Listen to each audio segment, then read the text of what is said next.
I'm just super passionate about helping others prosper and be better, and helping them achieve their. First of all, help them discover the importance of goal setting and vision. Like, who do you want to? I say to my kids all the time, like, is that who you want to be?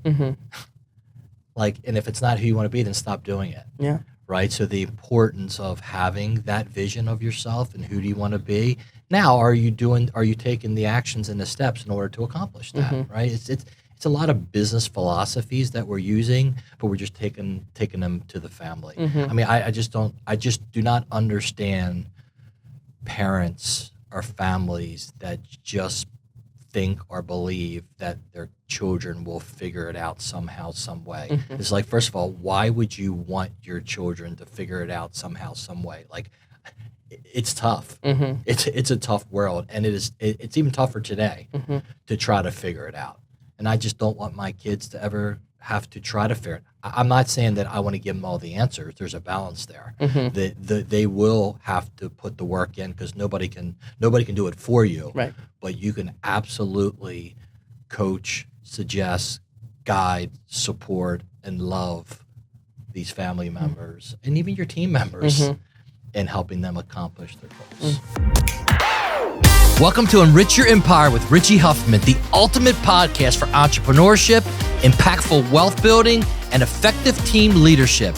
It's time to enrich your business and create a lasting legacy. Let's get to work.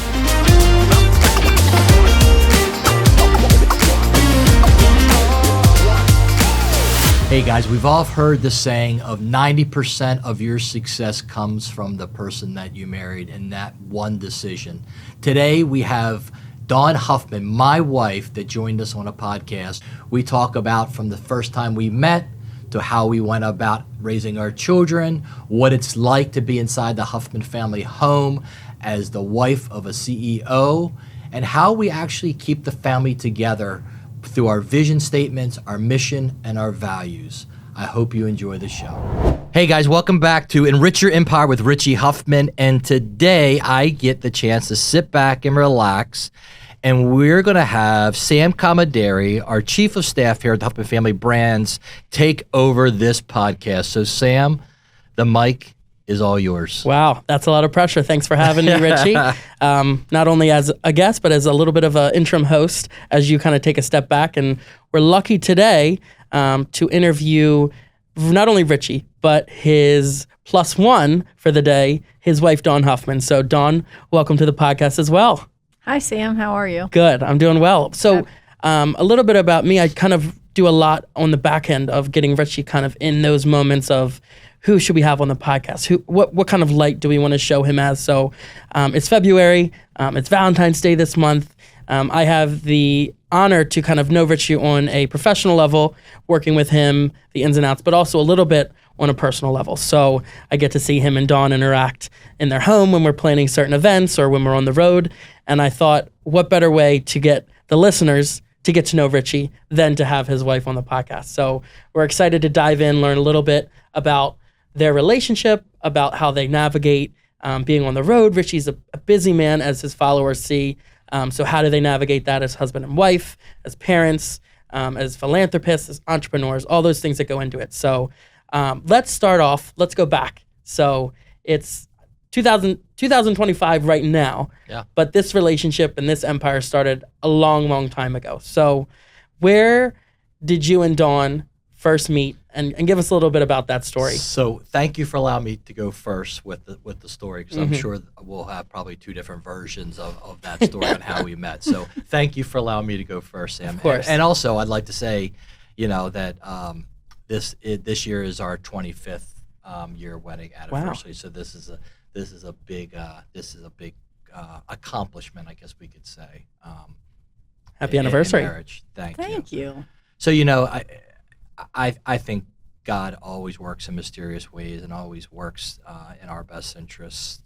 And so, as most know, I at a very young age, at the age of 26, I opened my first preschool in the Enchanted Forest Shopping Center, and it was 24/7 for me. It was, literally, even on the weekends, I was hunting for real estate, looking for the next location for a celebrity school, and it was 24/7 of work. And so a friend of mine came and said, "We're going to go out tonight. Tonight's Thursday night, and we're going to go out." And I said, "Todd, I am not going out." He goes, "Oh yeah, you're going to go out." And for some odd reason, I just said yes. And again, I think that's part of God's grace and plan. And so I went out, and it was getting close to the end of the night, and he said, "Wait right here. I'll be right back." And he came back with Dawn. And Todd had gone to high school with Dawn and knew Dawn and her family. And just, again, I just think God's grace and God's plans knew that she was for me. Amazing. Dawn, I know that's Richie's side of the story. There's always three sides of a story, his, hers, and the truth. So somewhere is the truth, but let's hear your side. Where did you first hear the name Richie Huffman? Today it has a lot more meaning than it did 25 years ago. So where did you hear the name? What were your first thoughts? That part was absolutely true. What he shared was right on point. That is exactly how it happened. He looked like a CEO. He was in a sport coat, and we were in like a nightclub, and I thought... So he was wearing a sport coat in a nightcub? Yes. And I was like... Camel hair. Oh my gosh. No, it was cashmere. Cashmere, thank you. And I was like, okay. It's a little different. So he asked me to dance, and we danced, and then at the end of the night, he gave me his business card, and I was like, okay. So big boy moves. What? Yeah. Big boy moves. I don't know if that's foreshadowing the fact that he introduced his wife by not giving. Here's my number. Here's my business card. Uh-huh. Yeah. And that what was your thoughts when you got the business card? The truth of the version that when you tell the rest of the story, it makes total sense of why I gave you the business card. Yeah. So I walked away, and I looped arms with my friend, and I said, I don't think I'm going to call him. And then we walked back to the car, and the next day I went to work, and I went to grab lunch at a little family friend's place up the street. And she said, "So are you dating anybody?" And I said, "No, not right now." And I said, "I met a really nice guy." I said, "But I don't think I'm going to call him." And she said, "Oh, really?" I said, "I think he's Jewish, and I would never want to date a Jewish person because I just didn't see that fitting into my beliefs." Right. So I said, "I don't think I'm going to call." And she said, "Well, what was his name?" And I said, "Richie Huffman." And she said, "He's not Jewish." "He's not Jewish. He grew up the street from me, and they always had a Christmas tree at their house. He's not Jewish." And I was like, "Oh." She's like, "And he's a really good guy. You should give him a call." So I did. What is the chances of that? And what was her name? Donna Glava. Donna Glava, we owe you a lot. I mean, you're not kidding. She pushed you over the edge to definitely, take the lead. definitely did. We owe the Lord, and we owe Todd Feely, and we owe Donna Glava. It's just a part of the plan. The part I wanted to make sure that, again, what's important, when I handed Dawn that business card, from what I remember, she looked at it and she said, "I've always wanted to work with children." Correct. And that is incredible, right? Because I think that's why, I'll speak from my heart, I think that's why I gave her the business card, unknowing that would have been a huge trigger for her. And so when I handed her that business card and she says, I've always wanted to work with children. I'm like, okay. How many schools did you have at the time when you first met? 6, maybe? Four schools. So you were in it. I was grinding. Yeah, that was back in the early days. It was probably, to put that together, we met in 98. Probably 98, I think the right? end of 97. But yeah, 98. Yeah. So, yeah. Yeah, not to get too far off topic, but I think as a wife and back then you were seeing him kind of grow in that role as a business owner. He had 4 schools, and now it's the point where it's Huffman Family Brands. There's celery. Where did you ever see that going when you first met Richie? Did you think it would just be, he's managing 4 schools, he's doing what he does, and now today where it's almost like an empire. There's the Huffman Family Brands. Did you see that coming, or how has that evolved over the years? I probably saw it coming, not to the magnitude that it came, but I never thought 4 schools was it for him, just because, he was always pushing and always wanting to learn and always surrounding himself with ways to get better. So I don't know if I ever saw it being this, but I saw it being more than where he was. He was never happy just to be, stagnant at all. Always achieving more. Yeah, and how, for you, I mean, at that time, your focus was the schools, and it was growing your business. How did you kind of start to manage bringing in the family life, balancing it back then? Mm. How hard was that, or did it come naturally to you? What did that look like for you? I'm not sure if I've mastered that yet on the balance side. Yeah. I think I spend my time where I want to spend my time of importance. Of course, my family is huge, but especially when you start having young children, they become your whole world, and then now you have to balance that. And I always tell the story because every day to this day, every day I go home and I take a salt bath every day. And even when Dawn, Dawn is that true? That's absolutely true. it's been a part of my routine in my life for 20 years, I guess. And so when Dawn and I first got married, that was my routine. It was really our routine. I'd go home after the day, I'd get in my bath, I'd grab a book, and we go in the sunroom and sit in there, just us, and just relax and enjoy each other's company. But when Olin was born, the first baby was born, I took my salt bath, went upstairs with my book, and she was downstairs. In the book, I can't remember. Purpose-Driven Life. Purpose-Driven Life, thank you. The Purpose-Driven Life I was starting to read, and the first page said, "What if it's not all about you?" And I shut the book, and I went downstairs and became a father. And that's where the father journey started for me. That's amazing. Yeah. So it's a tough question, right? Yeah. But I can remember that. I remember that very, very vividly of what if this isn't just all about you? And what if this isn't just all about business? And I closed the book and went downstairs. Yeah. I think, and not to get off topic again, but I think seeing this level of emotion from a CEO, I think it's inspiring. I think you never know when we're on the road, whether at a groundbreaking or whether we're on the road in a different state.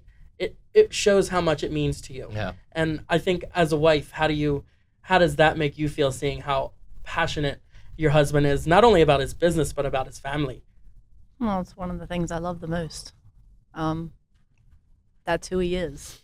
So everybody gets to see the CEO side and the franchisee side, but there's a lot more there. Yeah. So.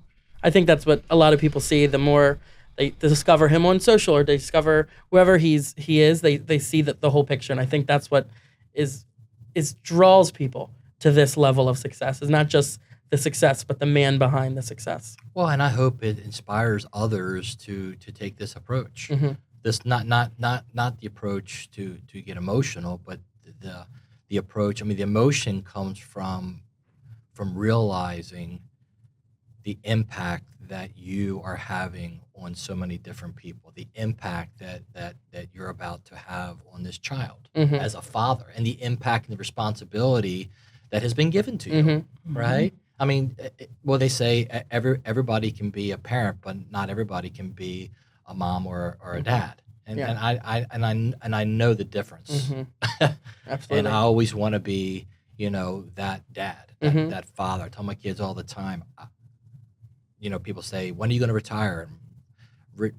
I will never retire because I enjoy and I have the responsibility to always be a coach and a mentor for my children, and a coach and a mentor for people in business. And I don't want to ever retire from that. Yeah. It's just too much fun. Yeah.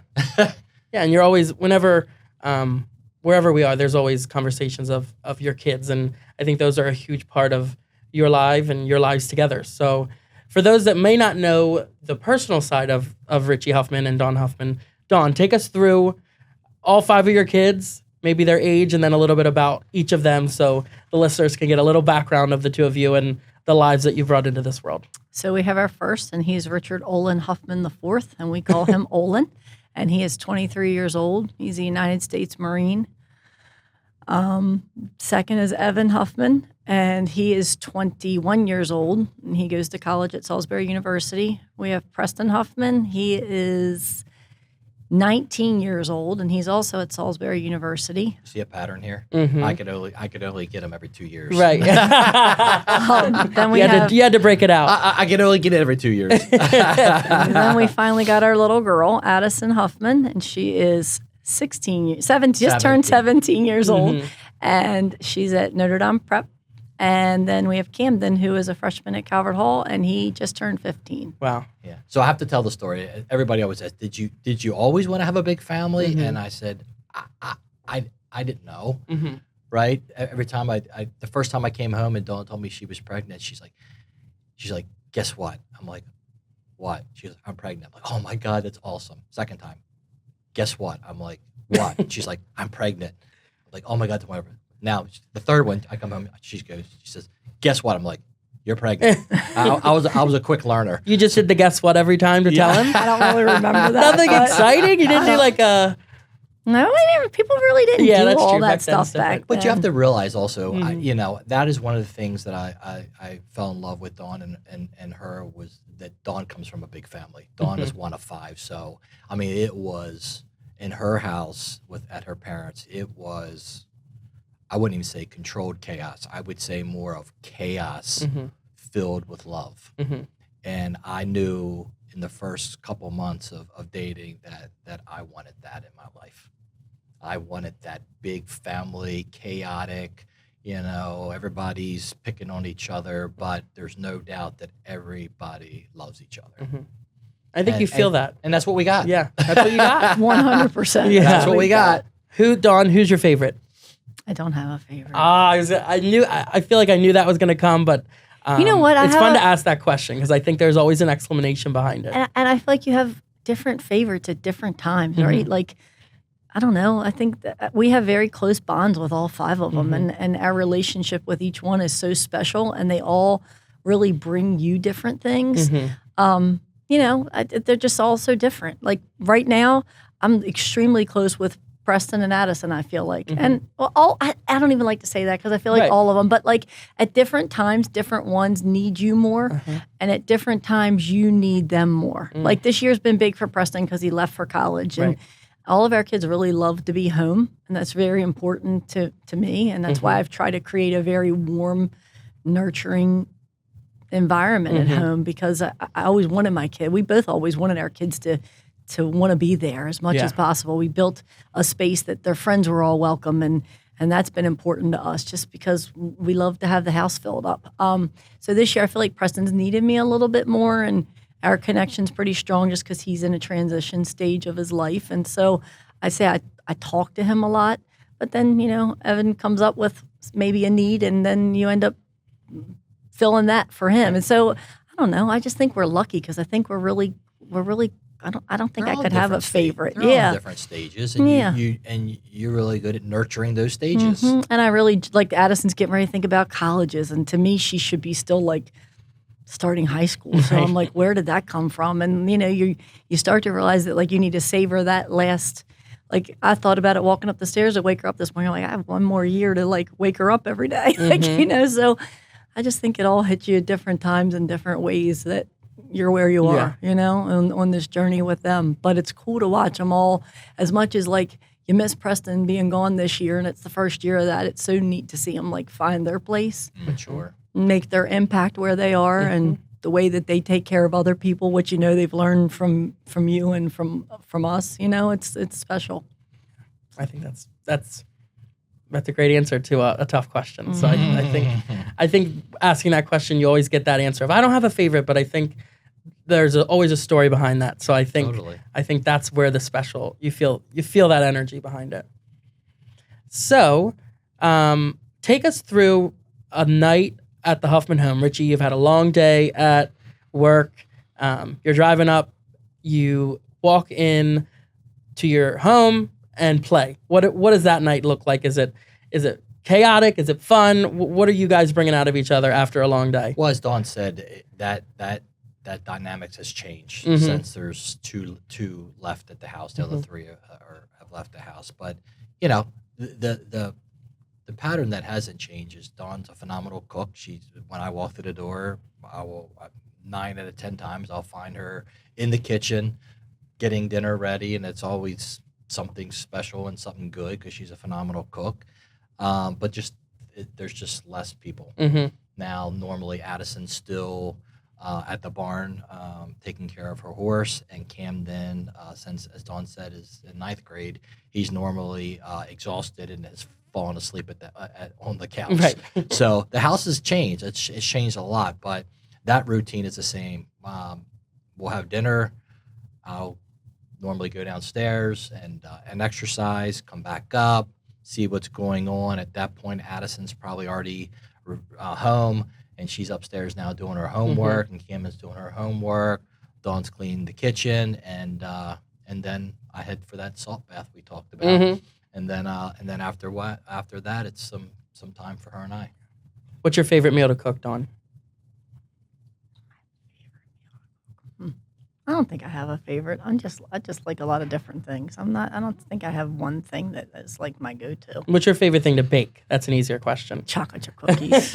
I think those are a staple. I don't know if they're my favorite thing to bake. It's just what I bake the most, and yeah. it's what everybody would like me to bake the most. So, and that's so funny because so every night on the way home, I call. I'm on the way home. What are we having for dinner? And she'll most times she'll say, we're having this because that's what Addison wants, or we'll have this because that's what Camden wants. I'm like, so I'm at the mercy of whatever the kids want. Right. Thank God it's not chicken nuggets and French fries. Right. So. Well, I usually try to make it a little nicer than that, but I mean it's important to make what they like because you want them to eat. Yeah. Right. So most nights now though, Camden has a pretty strict schedule, so he has to be at school at 6 a.m, so he's falling asleep most evenings, and I'm like trying to wake him up to get him to put something in his stomach, and a lot of nights that doesn't happen right now just because he's exhausted. But you try to make what they like to eat so that you make sure that their bellies are full.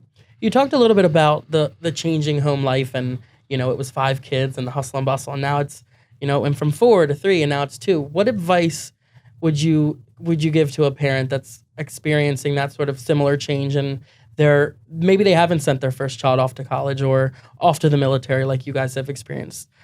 What advice do you give to them as they're nervous, they're anxious about all those sorts of emotions when those are about to come up for someone that hasn't experienced that before? I'll let you go.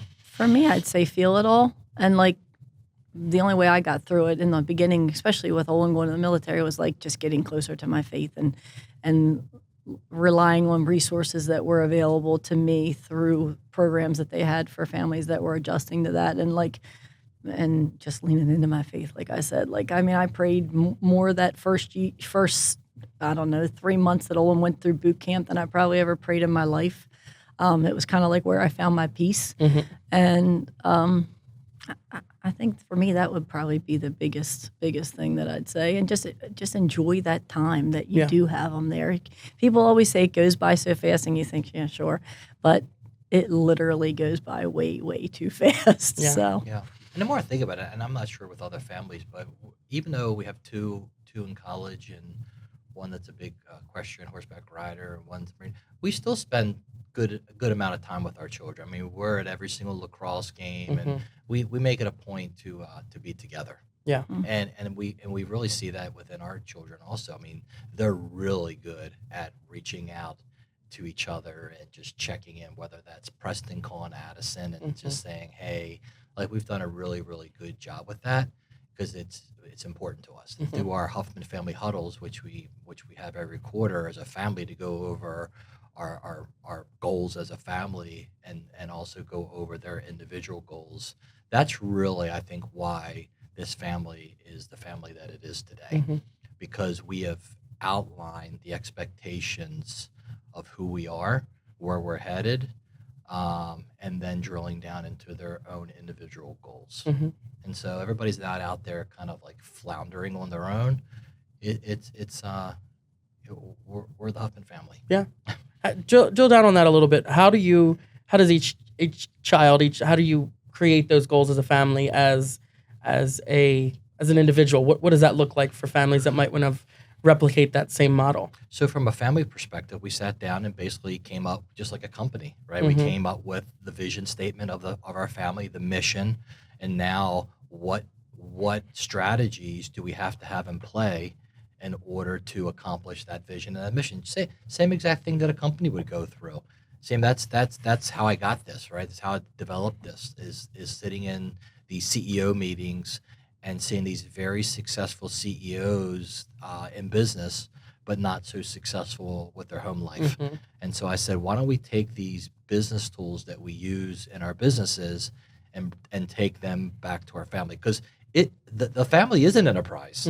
It is. I wouldn't say it's a business, but it's an enterprise. It's a unit. Yeah. Right. It's a family.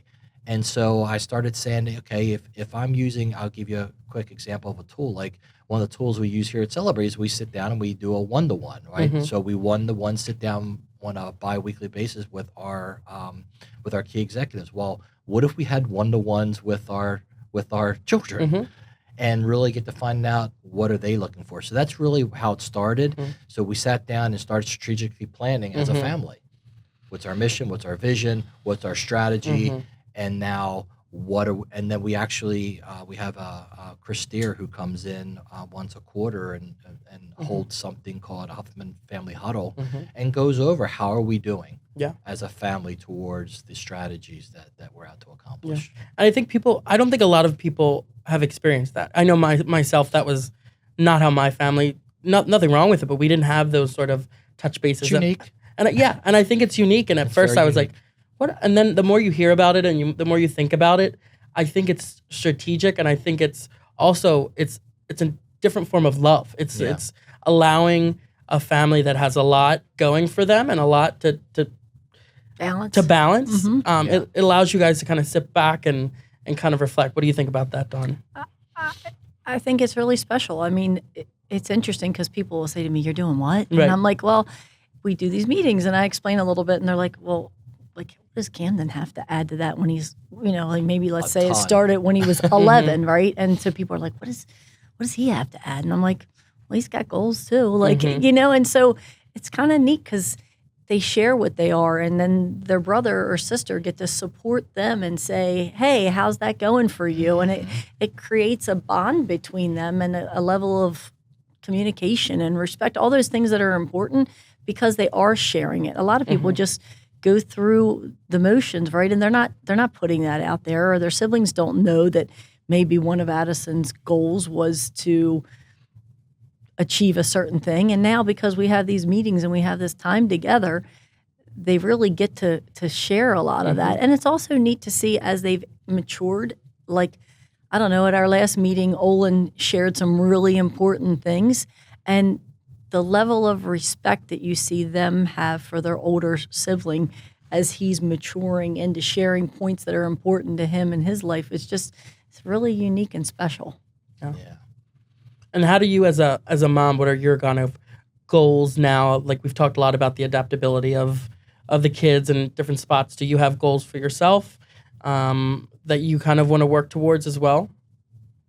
Sure. Everybody's got goals, right? Like I am into my exercise and my routine of doing that. I try to do some things with the Huffman Family Foundation, which is kind of, I think, probably the next phase for me in my life. But also being at home and just still being there to make things the way that I like them to be for my family and my household. I think, I mean, I have, looking back, I have 15 more questions I could ask, and I'm excited because I think the value that this brings to listeners is a different value than Enrich Your Empire usually brings. So I think it's interesting to hear these kind of dynamics, and it's not just Richie the entrepreneur. It's Richie the family man and Richie the father, and I think a lot of that goes into allowing you to then be the entrepreneur and still running the businesses. Yeah. So, but in all fairness, Sam, I think whether it's Richie the businessman or Richie the family man, I'm still Richie. And the common thread with Richie is what we talked about. Like, I'm just super passionate about helping others prosper and be better, and helping them achieve first of all, help them discover the importance of goal setting and vision. Like, who do you want to, I say to my kids all the time, like, is that who you want to be? Like, and if it's not who you want to be, then stop doing it. Yeah. Right. So the importance of having that vision of yourself and who do you want to be.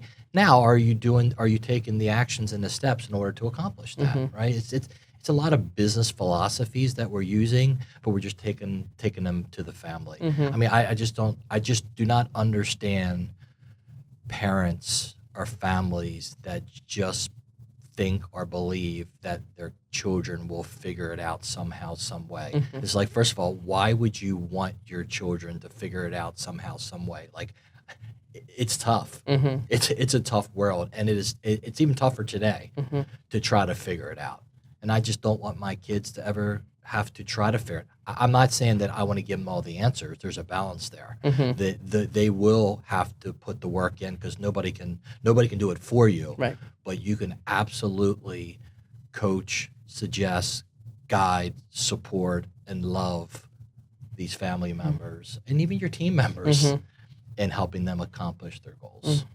Well, and I think doing that is what's kind of set them apart. Like, I feel like we've always kind of taught them to have a voice and to ask questions and to try to help others. And I think they've seen that in you and the way you do things here. But I think they've seen it in our life. And the interesting thing is when they like give us back some of the things that we've said. Like, I mean, they know that we like to help people with things, right? So one day Evan came to Richie and he's like, "Dad, we got this friend and she can't like afford to fly home to see her family and she's kind of going through a rough time." And Richie's like, "Okay." And he's like, "I think we should send her."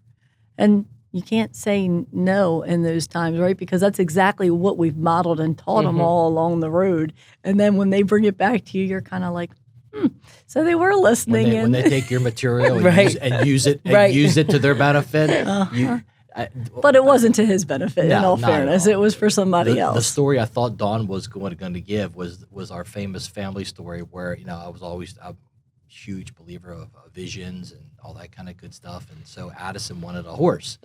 And so she went and took it upon herself. She did all the work, all the research, and did a vision board about this horse. So that night when I came home to get undressed, I went in my bedroom and there was this vision board of this horse on my bed, and I knew at that point I was in trouble. Right. I knew I was in trouble. Yeah. But I still put her through the presentation instead of just rolling over. Right. So she did a phenomenal job. And how could I say no? Yeah. I mean, now they're using the resources and the tools that you gave them. Yes. And now it's a full circle. Oh, yes. I gotta do something. Yes. I gotta give back. Not only are they using those beliefs and those resources and those tools in the family, but as Dawn mentioned, they're also taking those tools and resources and using them outside the family, which makes us super proud of them. Well, we're almost out of time, but just to close, I think give the listeners, like I said, it's Valentine's Day. Happy wife, happy life, as they say. One tip and trick from each of you for a happy marriage heading into Valentine's Day. I'll start with you, Dawn.